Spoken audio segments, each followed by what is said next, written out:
Para pamirsa ingkang kinasih, kula Reni Muji Kristiari Anjarwi saking GKJ Joglo Klasis Jakarta bagian Barat kepareng badhe maosaken renungan Sabda Winedar dinten Setu setunggal November 2000 selangkung kaserat dening Bapak Pendhita Octavianus Heri Prastyo Nugroho saking Daniel 7 ayat setunggal ngantos 3 gangsal 11 ngantos 18 Jabur setunggal atus kawan doso songo, Efesus setunggal ayat 11 ngantos 23 lan Lukas 6 ayat kalih doso ngantos 3 doso setunggal.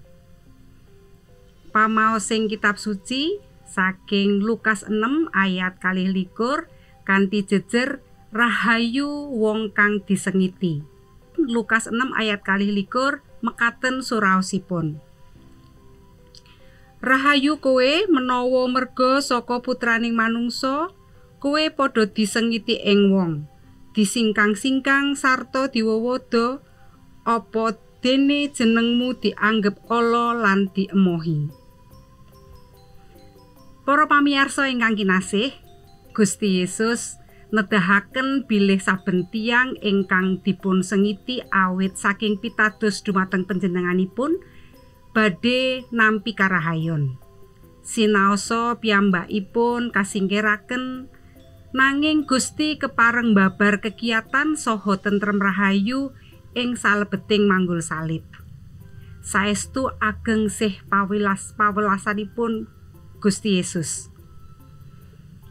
Ananging kados pundi menawi kita dipun sengiti awit saking tumindak kita ingkang kirang prayogi sampun ngantos kita lajeng rumaos bilih kita nembe manggul salib. Wonten tiyang Kristen ingkang asring telat mlebet kantor, anggenipun ngrampungaken pakaryanipun ugi rendet sarta remen ngraosi kanca-kancanipun ing kantor. Pungkasanipun kathah tiyang ingkang boten remen sesambetan kalian piyambakipun.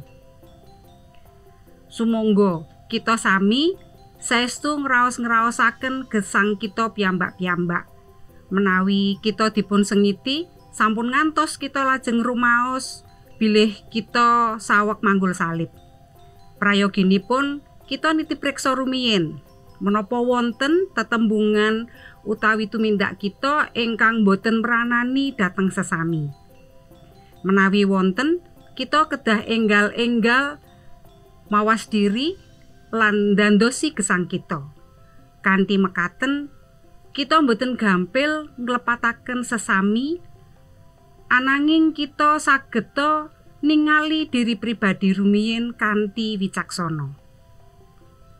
Sebab menawa kowe digebuki merga tindakmu kang ala, apa iku kena kaalembana?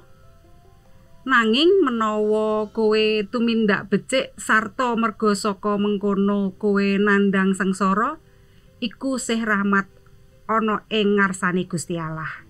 Setunggal Petrus 2 ayat 2. Amin. Pasamuan ingkang kinasih, sumangga kita sami ndedonga. Duh Allah Rama kasuwargan, matur nuwun dene paduka sampun kepareng paring pepenget tumrap kawula sami supados kawula saged dados wicaksana anggen kawula nglampahi gesang padintenan. Ing dalem asmanipun Gusti Allah kang gesang, kawula ndedonga nyuwun berkah. Amin. Pasamuan ingkang kinasih, cekap semanten renungan Sabda Winedar Sinode GKJ dinten menika. Ngantos pinanggih ing program salajengipun sampun kesupen panjenengan like lan subscribe. Sumangga panjenengan kintunaken dhateng sederek sanesipun. Gusti berkahi.